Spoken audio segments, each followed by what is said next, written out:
Eu servi dentro dos muros do Vaticano por 15 anos. 15 anos de rotinas silenciosas, de madrugadas pontuadas por sinos, de corredores frios e mármore bem polido. Mas nada, absolutamente nada, me preparou para aquela noite.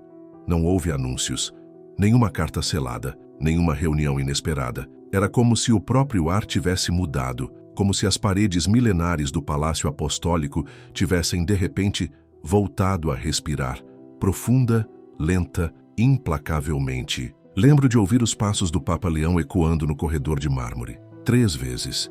Depois, silêncio. Ao passar pelo altar lateral, reparei num quadro levemente torto. Um fio de poeira denunciava que ninguém o tocava havia muito tempo. Ele parou, ajustou a moldura com cuidado, não disse uma palavra, e ninguém ousou interromper. Foi naquele instante que compreendi. O Vaticano não era mais o mesmo, e não porque ele tivesse gritado ou imposto sua vontade. Ele apenas estava. E por algum motivo que só o coração entende, o mundo ao redor dele se reorganizou. Muitos chamariam aquilo de reforma, mas eu chamaria de purificação. Uma presença que limpava o invisível. E eu sabia com uma certeza estranha e solene, que testemunharia coisas das quais ninguém jamais teria coragem de falar. Costumava acordar antes dos sinos. Hábito antigo, os corredores orientais precisavam estar varridos antes que os turistas invadissem a praça. Mas naquela manhã não foi o costume que me despertou. Foi um som, um único som, um tilintar solitário, suave, quase sussurrado. Não vinha das torres. Era interno, baixo, estranho, como um chamado feito para uma só alma. As velas da capela ainda estavam apagadas. Nenhuma missa havia sido marcada. Mesmo assim, quando passei pelo altar lateral, perto da porta de bronze, algo me parou. Uma única vela ainda queimava. Nenhuma gota de cera derretida sob ela. A chama não tremulava. Era firme e silenciosa, como se tivesse queimado a noite inteira sem testemunhas. Segui sem pressa o corredor que leva à secretaria. O burburinho habitual, as pastas espalhadas, as vozes apressadas, tudo havia sumido. A porta do escritório estava entreaberta, e eu ouvi o Papa Leão sozinho, diante do afresco apagado na parede do fundo, aquele que quase todos os funcionários já esqueceram que existe. Nenhum comunicado fora emitido, nenhuma coletiva, nenhuma carta. Mas ali sobre a mesa repousava uma folha de papel, sem título, sem cabeçalho, apenas 6 nomes escritos à mão, enfileirados como uma ladainha sem oração. Não precisei me aproximar. Não ousei. Eu conhecia cada um daqueles nomes de cor. Não eram simples membros do clero. Eram os arquitetos da era anterior.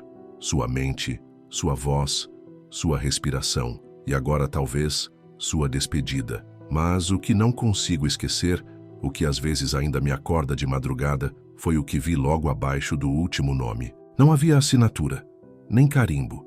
Apenas um círculo traçado à mão, irregular, simples, como se em vez de autoridade, aquilo marcasse um fim, sem decretos, sem reprimendas, apenas o silêncio de um papa que move a igreja sem erguer a voz. Eu segurava o esfregão nas mãos, o mesmo que usei por tantos anos, mas naquela manhã não tive coragem de limpar. Naquela manhã ajoelhei-me, não porque alguém tivesse mandado, mas porque algo havia mudado. Era como se o chão sob a basílica tivesse se deslocado silenciosamente. Ali, envolto pelo silêncio, murmurei as orações da manhã, as mesmas palavras repetidas por anos, mas que naquele dia carregavam um peso novo. Eram sagradas. A partir daquele instante, comecei a registrar tudo, não para publicar, não por escândalo, mas porque eu sabia que o que nascia no silêncio não permaneceria calado por muito tempo. Algumas revoluções começam com tiros, outras com um sino que quase ninguém lembra de ter tocado,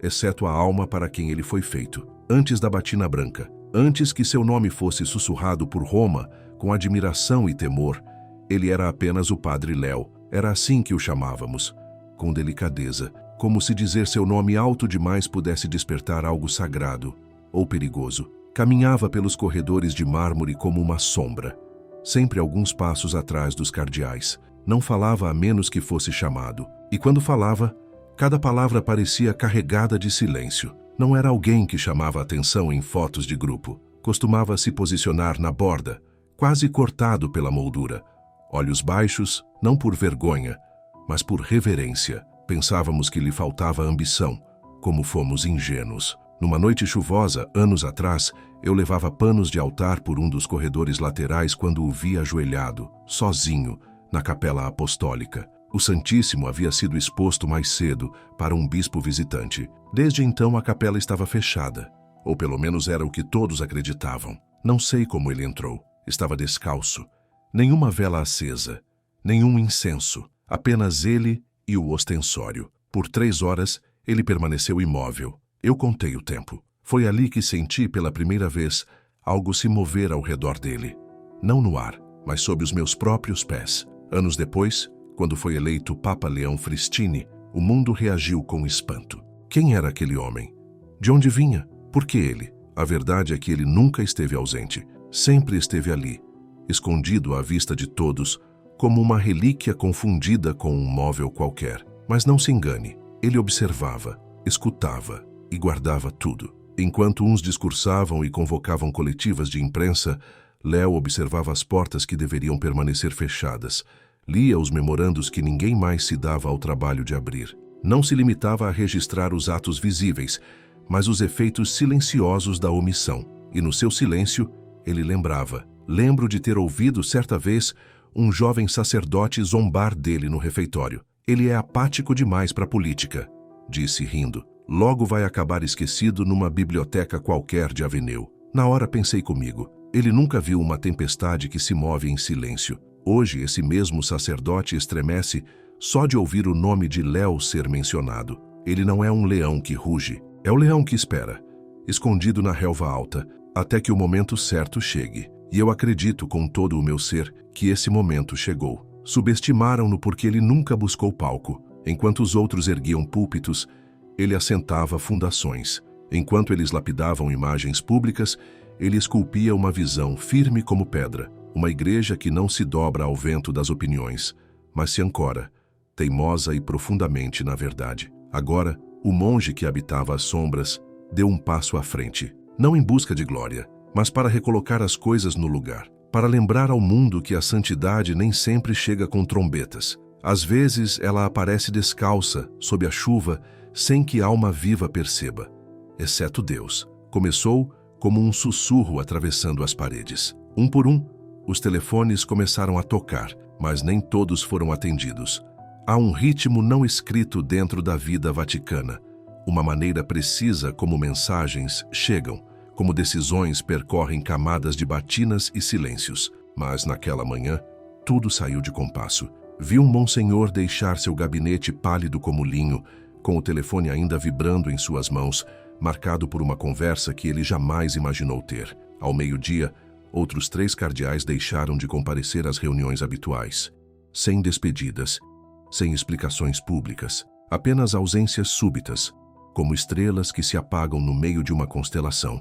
E nós, que prestávamos atenção, sentimos aquilo no corpo. Algo havia mudado, e não voltaria ao lugar de antes. Lembro de atravessar o pátio diante da congregação para os bispos e ver o assistente do cardeal Gambetti caminhando sozinho. Ele, que sempre andava apressado, com os braços cheios de pastas, falando rápido, dessa vez andava de mãos vazias. E quando cruzou o olhar comigo, vi nos olhos dele um peso imenso, daqueles que carregam muito, mas não podem derramar nada. O cardeal Gambetti sempre foi gentil, gentil até demais, murmuravam alguns. Trouxe simplicidade e humildade para o coração da Basílica de São Pedro, transformando o monumento em morada. Mas talvez aí estivesse o problema. Para o Papa Léo, a Basílica não era abrigo, era espada, era declaração, um trono erguido sobre fé e pedra. Era isso que Léo via. A doçura de Gambetti, por mais nobre que fosse, não tinha lugar na arquitetura que ele estava construindo. O chamado havia sido feito, e a porta, fechada. O mais perturbador de tudo foi perceber que ninguém resistiu. Nenhuma carta inflamável, nenhuma entrevista, só o silêncio. Como se todos entendessem, num nível profundo e sagrado, que já era tarde demais para voltar atrás. Um dos assistentes, um padre já idoso que servira sob João Paulo II, me puxou discretamente no corredor. Disse baixinho, "Isso não é uma purga, é uma poda." Fez uma pausa, olhou para o teto e completou, mas até a poda faz sangrar. Voltei à minha sala naquela noite e encontrei um envelope sob a porta, sem nome, sem selo. Dentro, uma lista. Não era a mesma de antes. Desta vez, cada nome vinha acompanhado de uma anotação. Nenhuma acusação, nenhum julgamento duro. Apenas observações breves, escritas com a caligrafia de Léo. Ao lado de um nome, cuidadoso demais para corrigir o erro. Ao lado de outro, escuta mais os aplausos que o espírito. E ao lado de um nome que conhecia bem, prefere conservar as cinzas a reacender o fogo. Fiquei muito tempo ali parado com o papel nas mãos, sentindo o peso silencioso daquelas palavras. O telefone parou de tocar antes do pôr do sol, mas naquele ponto, todos nós já sabíamos. A igreja estava sendo esvaziada, não por vingança, mas para que algo mais puro pudesse ocupar seu lugar. E o mais estranho é que não parecia cruel, parecia necessário. Como abrir uma janela depois de anos respirando o mesmo incenso velho, deixar o vento entrar, deixar que ele leve o que já não tem vida. Existe um corredor na ala norte do Palácio Apostólico que quase ninguém conhece. É estreito, com retratos antigos de santos esquecidos, rostos apagados pelo tempo e pela fumaça das velas. No fim dele, atrás de uma porta pesada de madeira, ficava o escritório do cardeal Marcelo Ceamaro, o homem que decidia quem se tornaria santo. Mas ele nunca teve aparência de autoridade. Nada de vestes imponentes, nada de séquitos o seguindo. Apenas uma cadeira puída, um crucifixo torto na parede e uma mesa coberta por arquivos. Cada pasta guardava algo que o mundo provavelmente nunca saberá. O nome era de alguém que já havia partido há muito tempo, mas talvez ainda não tivesse terminado de falar. O cardeal Ceamaro nunca correu atrás da santidade.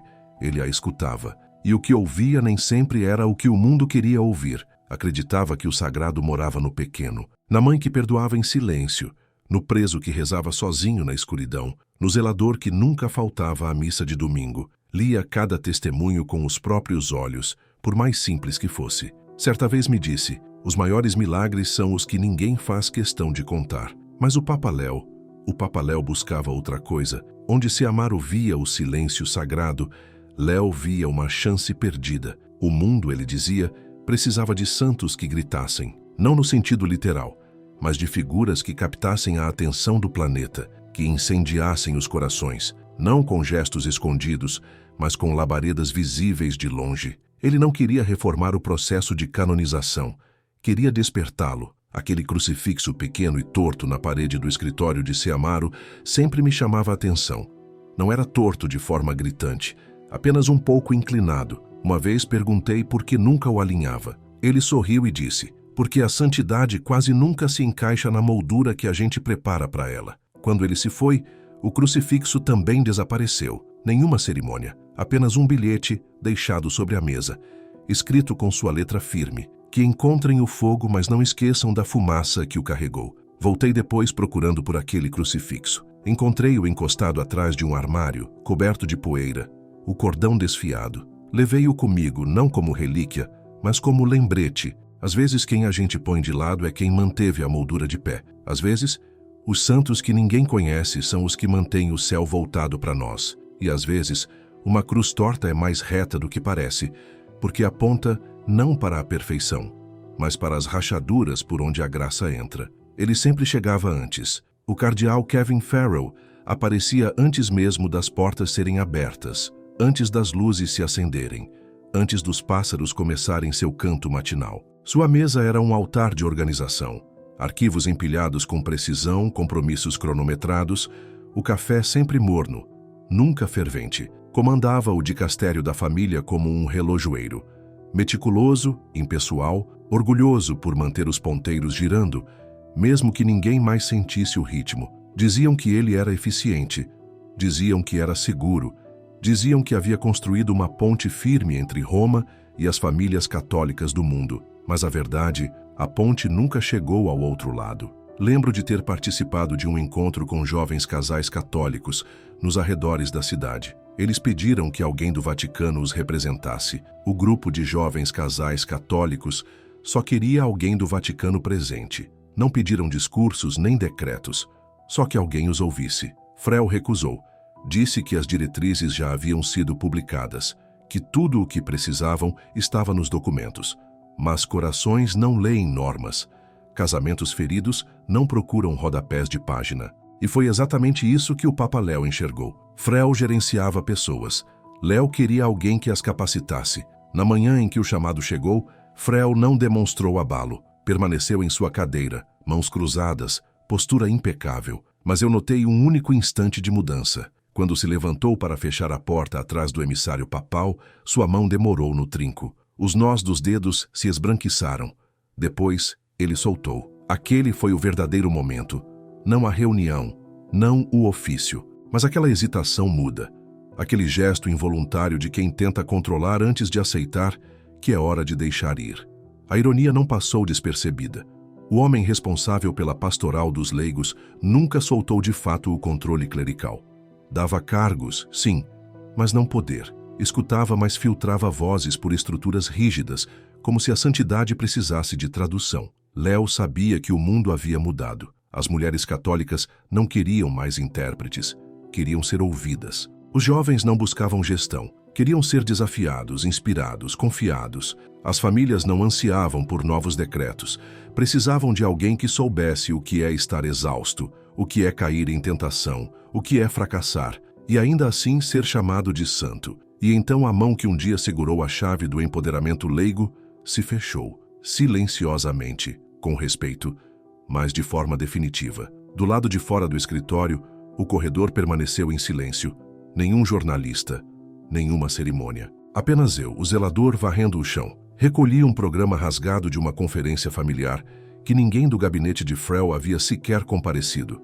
Guardei aquele papel, porque às vezes os registros mais sinceros não ficam nos arquivos, são encontrados no que o sistema joga fora. Se a teologia é a mente da igreja, a liturgia é o seu sopro. Sempre achei que esse sopro fosse suave, constante, como o balanço de um incensário em missa bem ensaiada. Mas foi o cardeal Arthur Roach quem me mostrou outra coisa. Ou melhor, foi o silêncio dele que mostrou. Era o tipo de homem que não precisava dizer muito para ser compreendido. Ele se movia como se fosse uma página sendo virada. Calmo, preciso, sempre com intenção. Era o responsável pela congregação para o culto divino em um dos períodos mais delicados da igreja. Muitos chamavam de a guerra da missa latina, mas Roach nunca usou essa palavra. Guerra. Um dia no sacristia sussurrou: guerra é o que acontece quando o incenso vira fumaça, sem fogo. Sob o pontificado de Francisco, coube a ele aplicar as restrições à missa tradicional em latim, e isso o partiu ao meio. Os tradicionalistas o acusaram de traição. Os progressistas o criticavam por não ter sido mais duro. Tentando manter os dois lados, ele se tornou um ponto de equilíbrio que ninguém respeitava, mas todos culpavam. Lembro do peso nos ombros dele no dia em que voltou de uma reunião privada com o Papa Léo. As vestes pareciam largadas no corpo, como se até o tecido já não quisesse permanecer. Parou diante do altar com o turíbulo nas mãos. Não se moveu. Quando enfim acendeu o carvão, ele não pegou fogo. Assistimos em silêncio desconfortável, enquanto ele tentava, de novo e de novo. A chama aparecia, mas nunca se fixava.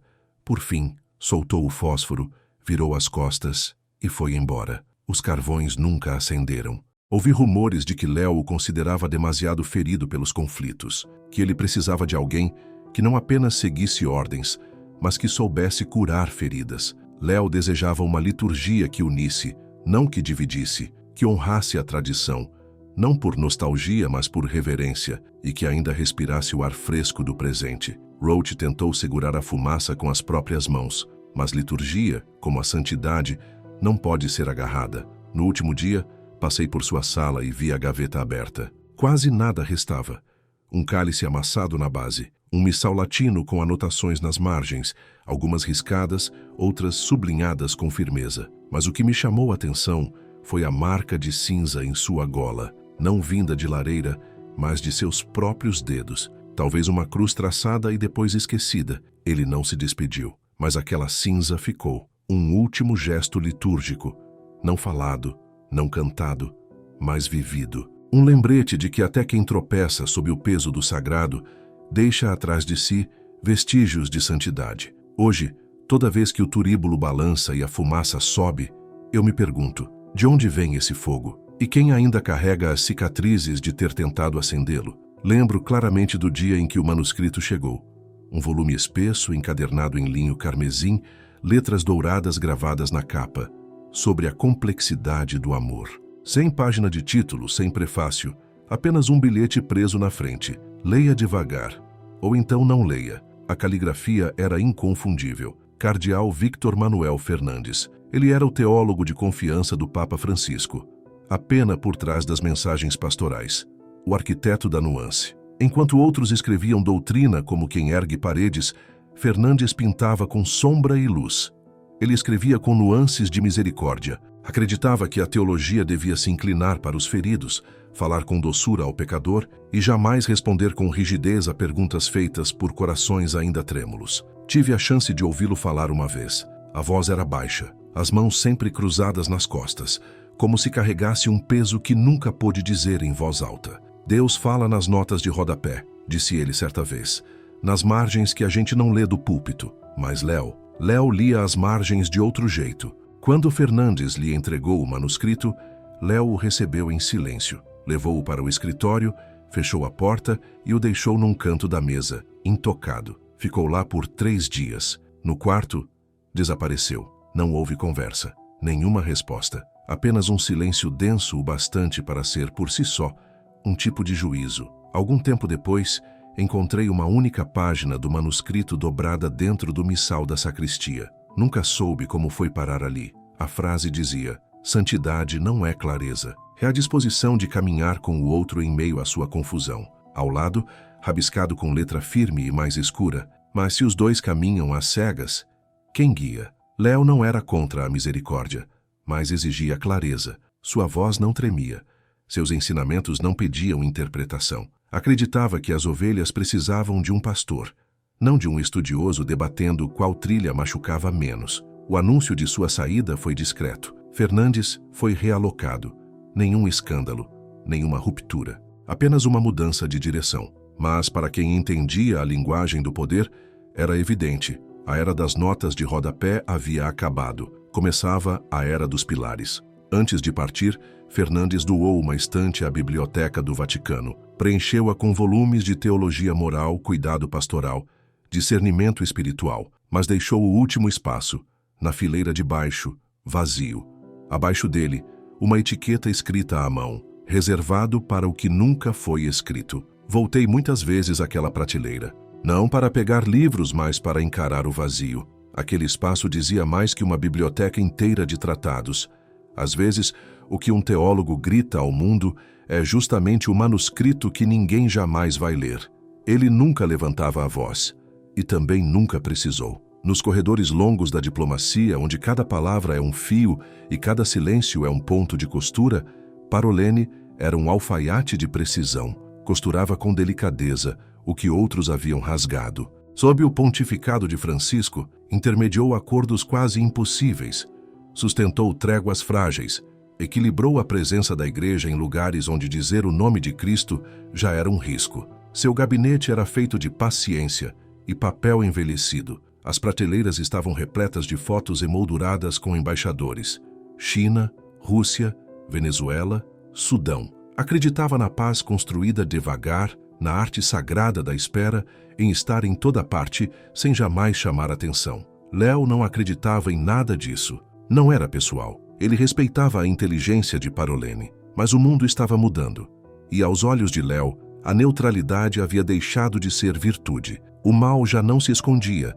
Ele dançava nas ruas, escrevia leis, ergueu seus próprios altares. E Léo não estava disposto a sussurrar a verdade quando ela precisava ser gritada. Estava no corredor quando a reunião terminou. Parolene saiu primeiro, ereto, sereno, inabalável. Léo ficou, olhando fixamente para o crucifixo atrás da mesa. Não o dourado, mas o de madeira, com a tinta descascada, aquele que ele havia exigido que fosse pendurado no dia em que assumiu. Esse, dissera, é o Cristo da diplomacia quebrada. Na última semana, Parolene participou de um encontro interreligioso em Genebra. Seu discurso foi, como sempre, brilhante, medido, elegante, gentil, mas houve um instante que me tirou o ar. Assim que terminou, um repórter perguntou se o Vaticano condenaria publicamente certo regime autoritário. Parolene sorriu levemente e respondeu: acreditamos em pontes, não em barricadas. Foi o fim. A ponte tinha chegado ao limite. Léo não o destituiu publicamente. Não era seu estilo. Apenas nomeou um novo enviado especial para a diplomacia. Jovem, desconhecido, convicto. E Parolene, embora nunca oficialmente removido, nunca mais foi consultado. Uma vez, espiei seu escritório depois do expediente. O mapa ainda estava lá, imenso, cravejado de alfinetes vermelhos e brancos, marcando onde a igreja havia chegado e onde ainda lutava para alcançar. Mas havia uma bandeira caída, uma só, em algum ponto próximo ao mar Cáspio. Ninguém a recolocou. Na gaveta, encontrei uma carta, nunca enviada, sem destinatário, sem lacre. A primeira linha dizia: o que acontece com a diplomacia quando a verdade se recusa a esperar? Do lado de fora, o vento se levantava. Uma janela bateu em algum ponto do corredor, e eu compreendi. O diplomata não havia fracassado, apenas fora vencido por uma tempestade que não pedia equilíbrio. Pedia uma voz. Eu estava na capela quando aconteceu. Não na basílica principal, mas era uma daquelas capelas escondidas nas profundezas do Palácio Apostólico, onde as paredes ainda carregam o suspiro de papas já sepultados há séculos. O sol se punha devagar. As velas ainda não haviam sido acesas. Os vitrais recolhiam os últimos raios do dia romano, enquanto a poeira dançava no ar como incenso sobre os bancos vazios. Eu estava ajoelhado sozinho, tentando digerir tudo o que vinha acontecendo. Os silêncios, as mudanças, os nomes que já não ecoavam pelos corredores de mármore. Foi então que ele entrou. O Papa Léo chegou sem cortejo, sem guarda, sem mestre de cerimônias. Apenas o ranger leve da porta da capela e o som das solas de couro encontrando o chão de pedra. Mas o que me marcou não foi o que ele trouxe, foi o que ele deixou de usar. Sem mozeta branca, sem anel, sem estola, sem luvas, apenas suas mãos nuas. Aquilo era impensável. Todo papa se apresentava diante do altar revestido de símbolos. Léo não. Ele veio como penitente, não como pontífice. Aproximou-se do altar devagar, ajoelhou-se. E então, sem gestos, sem pressa, apoiou as duas mãos sobre o mármore frio, não entrelaçadas, não erguidas, apenas deitadas, abertas como quem se rende, não ao poder, mas a algo muito mais assustador, a responsabilidade. Ele ficou ali por longos minutos, imóvel, e eu senti, não era paz, era outra coisa, mais funda, mais antiga que qualquer palavra. Naquela mesma noite perguntei a um dos acólitos se havia alguma celebração prevista. Ele balançou a cabeça. Nada agendado. Ele só apareceu. Mas aquele gesto, aquele silêncio, espalhou-se como fumaça por baixo da porta. Em menos de uma semana, o novo prefeito da doutrina pregava não sobre regras, mas sobre kenosis, o esvaziar-se de Cristo. Em menos de um mês, uma mulher da Nigéria foi nomeada discretamente para o Conselho do Senado, não como observadora, como membro votante. O retrato de Léo, que pendia do lado de fora da biblioteca papal, foi substituído. Saiu a imagem solene. Entrou uma nova. Ele ajoelhado, de mãos nuas diante de uma vela acesa. Algo havia começado a mudar. Não na política, mas na postura. A igreja já tinha visto papas rugirem. Já tinha visto papas chorarem. Mas Léo ajoelhou-se, com as mãos descobertas. Como quem diz ao céu e à história: tocarei este altar com as mesmas mãos que carregam os pecados do meu povo. E foi nesse gesto que eu entendi tudo. Foi só ali, de pé naquela sala silenciosa, que compreendi. Aquilo tudo nunca foi uma purga, nunca foi uma limpeza política. Era uma purificação. E ela não começou pelos cardeais, mas pelo próprio Papa. Durante semanas, um envelope repousou sobre sua mesa. Pardo, grosso, de papel antigo. Sem selo, sem escrita manual.